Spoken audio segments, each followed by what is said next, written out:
16ই December বাংলাদেশের বিজয়ের দিন। এই বিজয়ের প্রতিটি শ্বাসের ভেতরে লুকিয়ে আছে রক্তের ইতিহাস। রংপুর, এই মাটিও সেই ইতিহাসের নীরব সাক্ষী।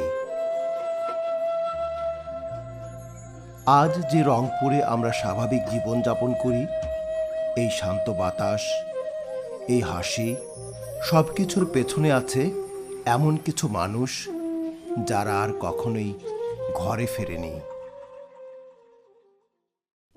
1971 সালে রংপুরের গ্রামগঞ্জ, হাট বাজার, স্কুল মাঠ সবখানেই নেমে এসেছিল পাকিস্তানি বাহিনীর দমন পীড়ন। গুলির শব্দে থেমে গিয়েছিল শৈশব, আর রক্তে ভিজেছিল এই মাটি। এখানে কেউ শহীদ হয়েছেন পরিচিত নাম হয়ে, আবার কেউ থেকে গেছেন ইতিহাসের আড়ালে। কারো কবরে নাম আছে, কারো নেই, কিন্তু ত্যাগ সবার এক। রংপুরের প্রতিটি শহীদ নিজের জীবন দিয়ে আমাদের উপহার দিয়েছেন একটি স্বাধীন সকাল। তারা কেউ রাজনীতিবিদ ছিলেন না, কেউ বড় নেতা ছিলেন না, তারা ছিলেন এই মাটির সাধারণ সন্তান।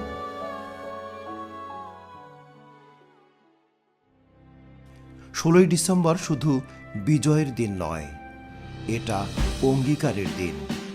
যে স্বাধীনতা রক্তে কেনা, তা কখনো ভুলে যাওয়ার নয়। রংপুরের সকল শহীদের প্রতি আমাদের বিনম্র শ্রদ্ধা, অশেষ কৃতজ্ঞতা।